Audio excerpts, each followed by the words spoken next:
For a great cup of joe, there's one thing you should know. Your morning brew can also be playful. Buff Boy Brewing guys make the temperature rise. And you surely feel naughty when you swallow our coffee.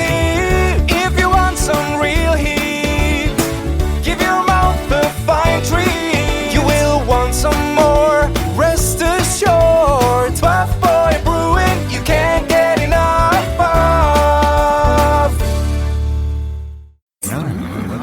It's time for The Scribble, your weekly fix of celebrity chats, bizarre stories in the news, and basic random chatter with best-selling author and syndicated radio host Jeremy Bradley. Make sure your seat is in the upright and locked position and your barf bag is securely in place. Here's Jeremy Bradley. Thank you very much, Larson. Jeremy Bradley here. This is The Scribble. Well, summer is over, and so it seems like everybody's back to work now, hey? Isn't that the case? Well, unless you're on strike. Maybe that's the asterisk to that statement. So coming up on the show for the next 30 minutes, we're going to talk about working. Just working for the man, as they used to say. Now we working for the person, I guess. But, you know, there's strikes are happening and people are losing their job. And the pandemic gave people, as I call it, pandemic cojones. And, you know, standing up for themselves. And I'm not going to put up with that crap anymore. I'm going to get a better job and people who respect me and pay that I can survive on. Well, how's that working for some of you? Anyway, it's coming up on the next in the next 30 minutes on The Scribble, right after this. This statement has not been evaluated by the Food and Drug Administration. This product is not intended to diagnose, treat, cure, or prevent any disease. No offense, but are you a little fat when you look in the mirror? How would you like to learn the secret to losing 3 to 5 pounds a week without joining the gym or going through any crazy diets? It's called Body Sculpt RX. For the last 2 decades, we've helped countless people lose thousands of pounds. And now, it's your turn. Learn how to lose weight with one simple phone call and no prescription needed. You'll see an amazing difference in a matter of days. Don't believe us? We'll offer you a risk-free money-back guarantee. So, if you're ready to start losing weight, call right now and get a free month supply with your first order of Body Sculpt RX. Call now. You have nothing to lose but the pounds. 800-459-6838. 800-459-6838. 800-459-6838. That's 800-459-6838. Jeremy Bradley here, back on The Scribble. It sure was the summer of the strike, wasn't it? Like, almost any industry that was unionized or whatever, either considered walking off the job or did it. Right? I mean, I guess it started with the Hollywood, the writers' strike, and then, you know, the actors joined in, and then it just sort of spread from there, where you had everybody from UPS and the United Auto Workers to... I'm from Canada, so I can give you more examples from Canada. You had grocery workers in Toronto. You had port workers, on the water in Vancouver. In my home province of Manitoba, you had the liquor store people. You had Manitoba Public Insurance. And what's interesting about these strikes is, I mean, the purpose of them, first of all, is to force an employer to give you what you want. That's really, you disrupt the operations of the business so much to the point that it cripples the boss, and then they've got to bow to the pressure and say, okay, we'll give you what you want. Now, with the case of Hollywood writers, we're seeing that that's not necessarily working out in their favor, but we'll get to that in a second. So it was fascinating for me to be in Winnipeg, my hometown, when the liquor store strike started. And I was actually quite surprised because my husband and I, we were going for lunch, I think. We were out walking somewhere, and we were passing a picket line, and there was a lot of honking. And, you know, I've been a newspaper columnist for many years, and I was actually going to write about how, here we go, the bad liquor employees. But then I was kind of like, wait a second, it seems like they're getting a lot of support from the public here, so maybe I'm off base on this one. I've always kind of felt like when there's the shutdown, if it affects me, then you're bad for doing it. Like, you should find another way to hit the company without it impacting the customer, because if it weren't for the customer, you wouldn't be in business, right? That's sort of how I look at it. So I would try to find ways, if I was a creative striker, I would try to find a way to, you know, sort of not shut down the business, but affect the operations that didn't impact our bread and butter, the people who, you know, pay us, basically, the customers who basically support the company. But nevertheless, there was a lot of honking, and I was kind of like, oh, wow, geez, I guess maybe I'm not as well informed on this as I thought I was, right? Because I was just like, oh, they're just whiny workers, they just want more. They're just complaining because this whole inflation thing. again, my attitude is, if you don't like the pay or the benefits that you have for a job, why did you take it in the first place? You could say that, well, we didn't see inflation coming so long ago, but there's always been inflation. There's always prices of stuff. The cost of living has been going up steadily for years, for even decades, really. And then, like 2 weeks into the strike, well, I'm guessing it was 2 weeks into the strike. It was certainly not the first week anymore. I was out again with my husband, and we were passing the same liquor store, the same, everything. And there was less honking at that point. Now, I don't know if that's maybe just because, okay, the first time you pass it, you honk, and then that's it, right? If you're driving by every single goddamn day, are you going to be honking? Maybe. But that's when, though, the inventory, like store shelves were becoming a little bit empty. There were lineups. They were even closing some stores because the workers weren't there. So now it's affecting the general public, and now the public is pissed off, right? Now, are people going to stop buying liquor? I mean, in Manitoba, that's kind of really, you're sort of limited. It's kind of a monopoly. The government controls the majority of the liquor sales, right? So you are sort of forced to buy from them. So no, people aren't going to stop drinking, and maybe you would go to the restaurants, but the restaurants are running out of booze. So really, I mean, this one strike affected so many different industries. Again, we see that with the Hollywood writer strike. We see that with the UPS. I guess they're not striking, are they? But you get what I'm saying, though, is that there's the trickle effect or domino effect with we strike, and now it affects more than the business. It can affect an entire industry or even, a country, right? Depending on what it is. So with the Hollywood writer strike, I mean, it's a little bit strange because I'm also a writer too. So I feel like I'm sort of criticizing my own, but and also I'm not part of that union. There's so many different unions when it comes to writers. There's entertainment, news, and game shows union. That's the good one. We're the ones still working, but. It's very strange to me because as a corporate writer that I was for years, I mean, the logic that Hollywood writers have is that because my show that I wrote is still on the air 30 years later and being sold to streaming services, that I should still be getting paid for it. I mean, I flip that around as a corporate writer going, any press release that I wrote, any blog that I wrote for a company, or I did a trucking podcast for a transportation company. Well, every time that's downloaded, I should be getting a cut of that then because I wrote a bunch of that stuff. But that's just not how things work. I mean, yes, you see that with music royalties and residuals. You write a song, Britney Spears performs it, and it's a hit for 20 years. You still get that cash in. But, I mean, I don't know. I'm not necessarily siding with the Hollywood writers on this one because, I'll talk about the trucking company then because I had to work side by side with a lot of people on their marketing team, and it almost seems like a rite of passage that employees bitch about their boss and how little they make, according to them, right? It's how much you make and it's how little I make. And the audio producer of the podcast, he had no experience in audio editing, or even he was the video guy for the company as well. He had no experience in that really at all.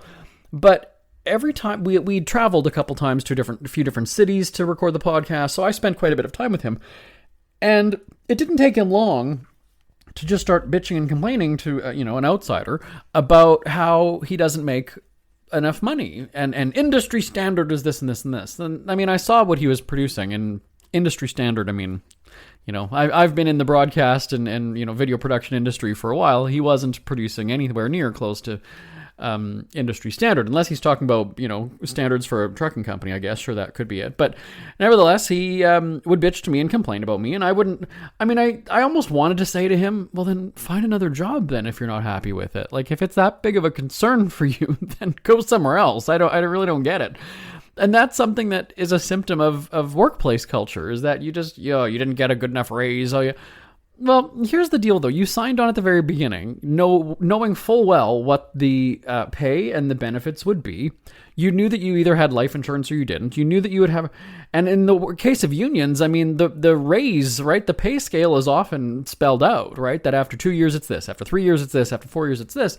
So there's no surprises. I mean, it's just like when people go and say, like, oh, I've got 4 kids, I don't make enough money. Well, first of all, kids should require financial planning before you start having them. That'd be like me having 3 dogs and not being able to afford them. I mean, why would I get 3 dogs and have a minimum wage job and a house that I can't afford? Well, I should worry about my house payments first and foremost. Then I worry about, taking care of other, mouths to feed or what have you. And so, yeah, it is kind of on you. If you take a job that the pay is shit and you don't get raises, well, You could say that you love your job, but here's the deal, though, is that pay is part of the job. You might love the people there, you might love what you're actually doing, but pay is also part of it, though. So you can't, then you're volunteer, then do it without volunteer. Volunteer then, if that's what it is. If you love it so much, then do it for, if it's not for the money, but it is for the money. It always is. It's definitely for the money. I took a job at a publishing company, which is where I met most of my staff. I ended up taking them from there. But I was supposed to be there for about 3 or 4 months. They lost their managing editor. They needed somebody to fill in, at least for the short term, I thought. I had such a great time there. I ended up staying almost 3 years. And it was great. And the money for me was just a bonus. I was still living with my parents at the time. So, I mean, I needed some income. I certainly didn't need... I'm trying to think of how much I was making. I mean, I left there making, over $40,000 a year. And we're going back almost 20 years ago at this point. So for a kid in his early 20s to be making, $35,000, $38,000, $40,000, $42,000, I mean, that was pretty goddamn good, because fast forward now, people aren't even making that much in a lot of jobs that they've been at for years. So, but I've never been one of those employees who's just like, oh, well, I'm not being paid enough. Because if I would have felt that way, I would have left. And I mean, I was fired from almost every job that I had from the time I was a teenager. I mean, the first time I was fired, I worked at Red Lobster, and I wasn't necessarily a troublemaker. In fact, the staff all loved me, but the general manager of the restaurant, his name is Rick, or was Rick, was homophobic, was just a slut. He was married, and I knew for a fact that he was having interactions with female staffers, and that's a claim that I can make because it was very... Remember, I was a aspiring journalist and studying journalism at the time as well. So, I mean, I fact-checked. I was, Rick was sleeping around with staff. And so, he was homophobic. He didn't like me. I was life of the party. People, my coworkers loved me. And it was just very clear that, he didn't, and he found a way to sack me, basically. Not sack the way he was sacking the women there, not in the sack. But I just remember, I was paid decently for what I was doing, and that was that. You had the servers. Now that's a whole other issue when it comes to tipping and how much service workers are making, but.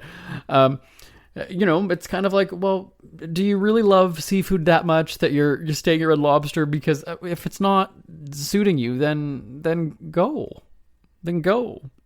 And just even as I'm telling these stories, I'm just trying to think of like the jobs that I've had where I worked at Bentley, selling suitcases, and that was another thing where you had the staff bitching about how much they work there or how much they make there. And I was an assistant manager at Party City. Again, as an assistant manager, I was paid really well for being in my early 20s, I think I was making like $12.50 or something an hour, which, again, that was really good at the time.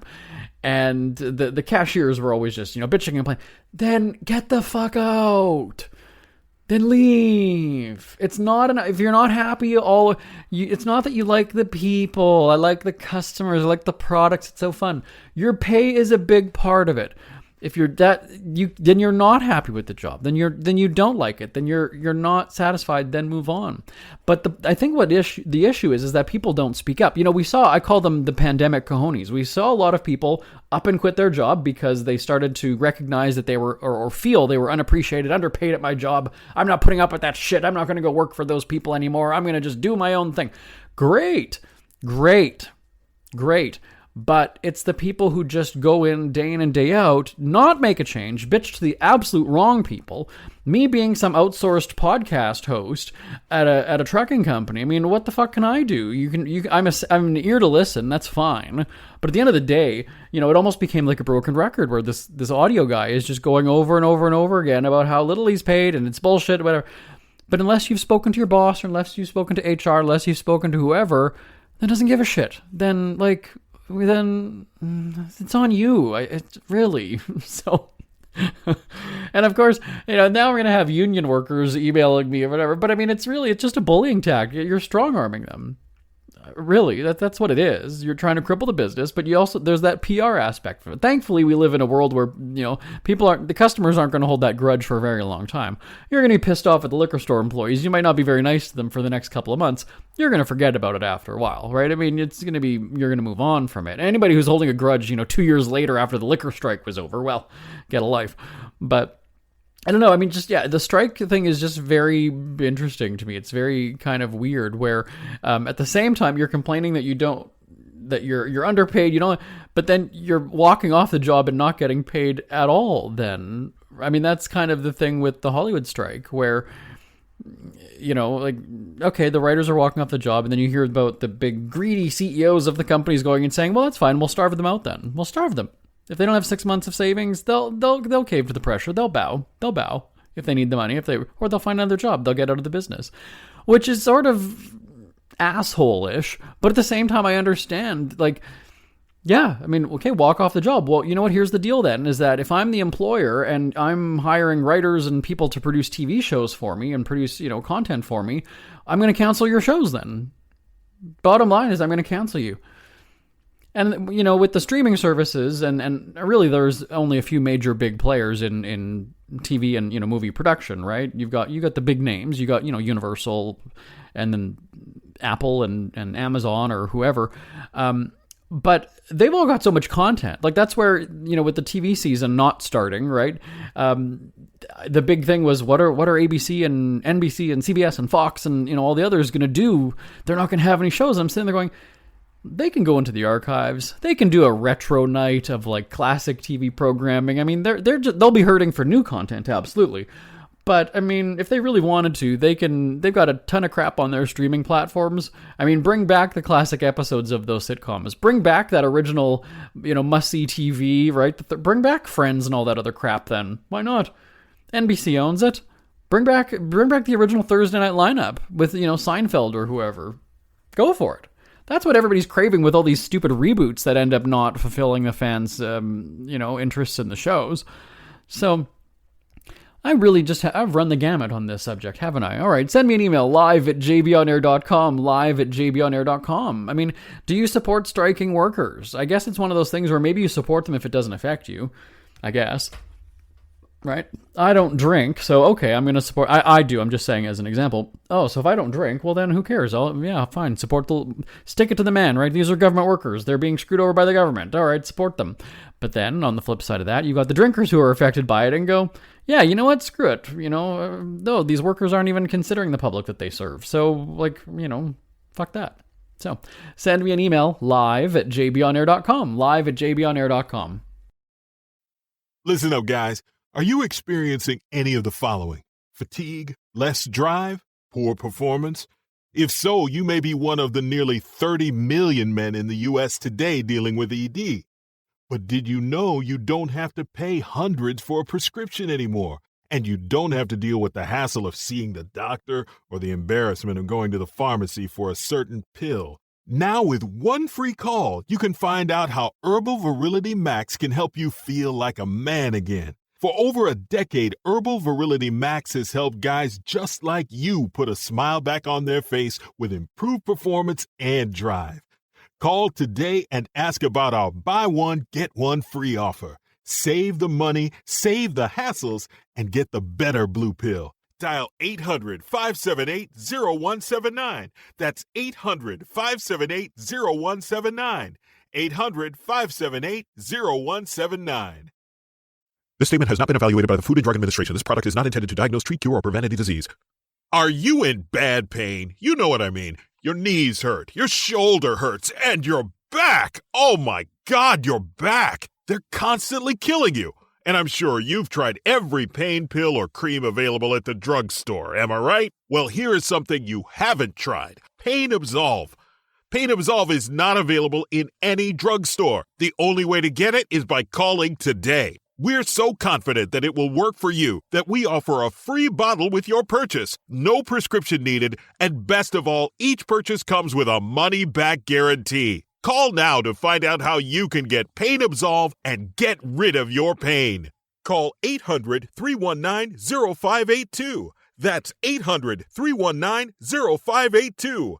800-319-0582. Call today, 800-319-0582. Yeah, Jeremy Bradley here. I was just in that break. my colleagues, by the way, I own this company, so they're also my employees. They're my workers. So for me to go on these rants about don't like it, get the fuck out of here, it's a little bit sort of funny. They wanted me to tell a few more stories about like my past jobs and my firings. And I mean, I don't have any sort of dramatic kind of things. Like, I mean, I was doing corporate writing at an outdoor retailer years ago. They needed a corporate writer, and so eventually I just started not liking the job. And again, it had nothing to do with the pay, because I was always the first person to admit when I worked for other people, I would always say, I'm being overpaid for what I'm doing here. Like, really, that was something that as a corporate writer, I think a lot of people don't understand that a writer you don't flick on a switch and be like, okay, it's 9 a.m. I'm going to start writing now. You kind of have to get into a zone. You need to sort of get into that groove. And when you're a corporate writer for a company and you're having to like wait on other departments or just, people are missing their deadlines or they haven't given you their stuff on time. So at this retailer, I was doing, like website copy and for their flyers and their catalogs and different email promotions. And, the writing, I was more so an editor, really. The writing would come to me from all these different people. It was just a real quick kind of rip through and edit and capitalize this, not capitalize that, hyphenate this, and then I was done. It certainly wasn't like an 8-hour job. I mean, I guess if you really wanted to milk it, it could be, but I ended up just getting so bored there that I would just stop going into work. Like, it wasn't the marketing boss was having some kind of like surgery or something, so she ended up being off, and the staff was just sort of managing themselves. There was really nobody watching it. And then I would just say to people, I'm like, nah, I'm not sure if I might be in tomorrow. I don't know. And this was before the like work from home pandemic thing. This was when everybody wanted to work from home, but nobody was allowed to. And so I would just not come in. I would just not come in. And then eventually, some operations chick, she was relatively new at the company, came down from upstairs and hauled me into a meeting with HR and was just like, yeah, so like you're kind of just not showing up, and that's a problem for us. And in that meeting, I ended up, like I said, I hated the job, so I just wanted to do anything for like a spectacle, for show, for memory. I started to cry. And I mean, I was an actor for many years, and if I wanted to right now, I really could just make my eyes water and make it look like I was crying. And so in that meeting with the HR woman and then the operations person, it was just kind of like, I knew that I didn't want the job. I knew that I was just riding it. I was just cashing the check. I was just getting the bank deposits in my account.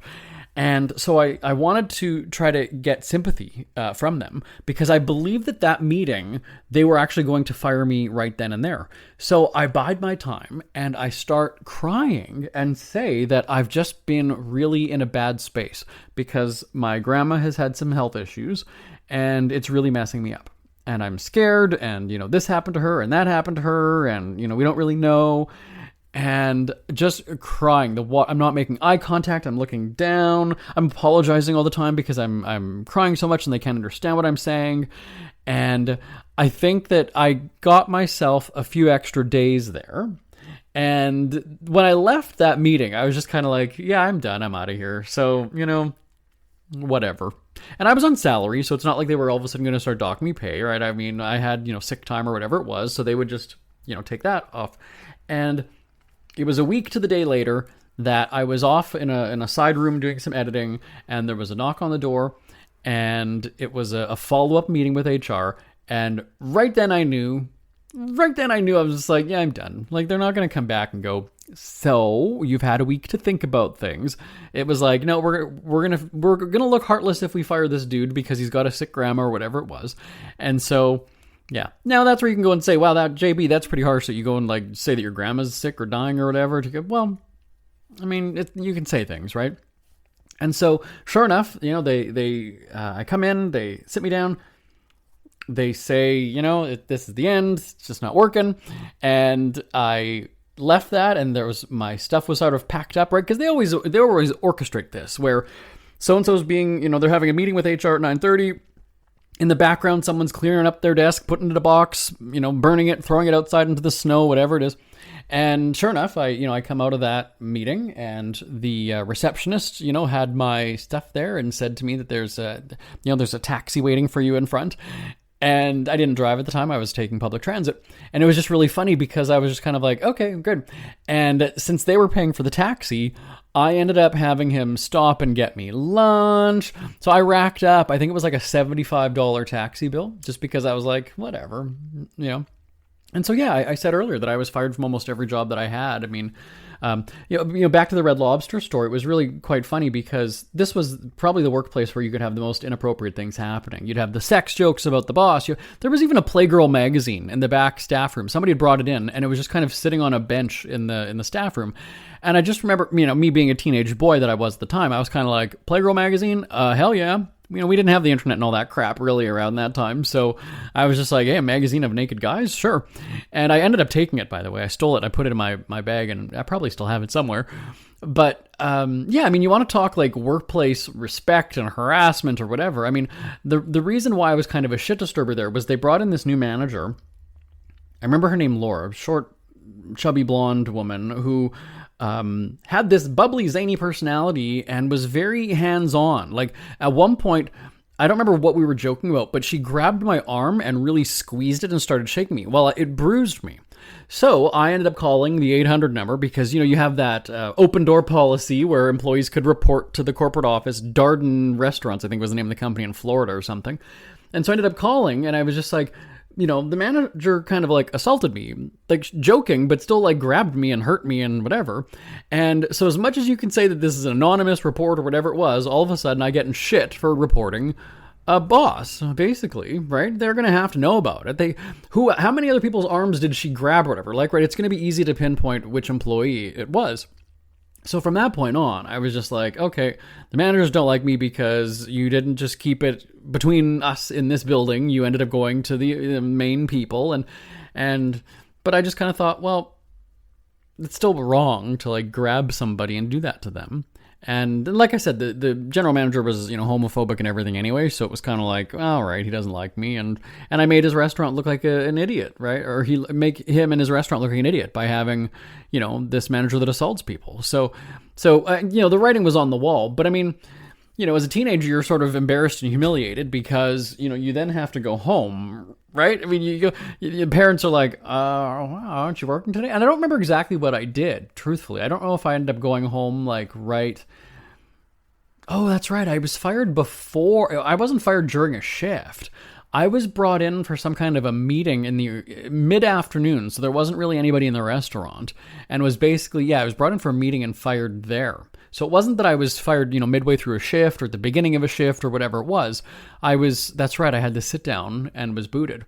But I mean, that's where you run into that whole thing of like, oh my God, what do I tell my parents? Do I go and say that like I reported this or that it was just kind of strange. That's another topic we can have too, right? Is if you've ever been fired, what did you tell people? Did you make up? Everybody always has these big grand stories. I had a friend one time, she was fired, and she was a friend, by the way, she's not anymore, but she was one of these people who was it's always to save face, right? It's always to make her look better. And I always just kind of feel like when it's a friend, when you're friends, then you kind of there's the keeping up appearances for certain people, but if you're really good friends, you're going to be honest and say, yeah, you know what, I was fired, whatever. And in my later years of working for others, I mean, I would laugh about it, be like, yeah, I hated that fucking job, but I made a shit ton of money doing it. They fired me, and it was good while it lasted. That was it. But this friend had said, oh, she took a new job, and she's like, oh, I just can't work for another, like asshole like I worked for before.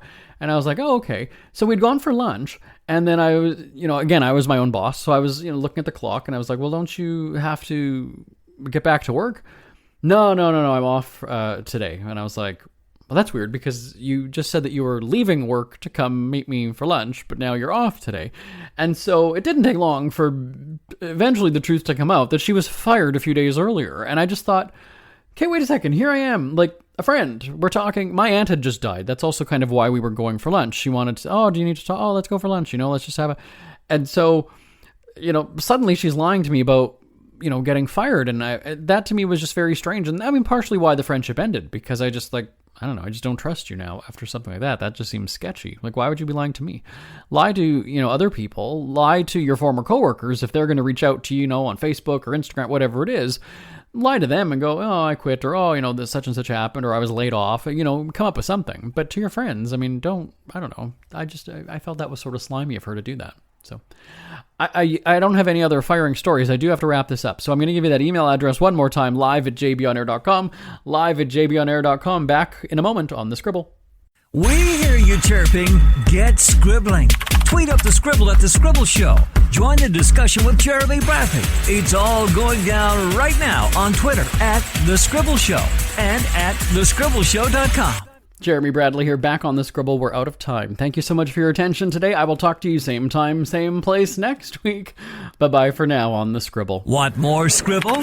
Check out thescribbleshow.com for past shows, celebrity interviews, cheapskate tips, and more. That's at thescribbleshow.com and on Twitter @thescribbleshow. The Scribble is a speak-free media presentation. If you want some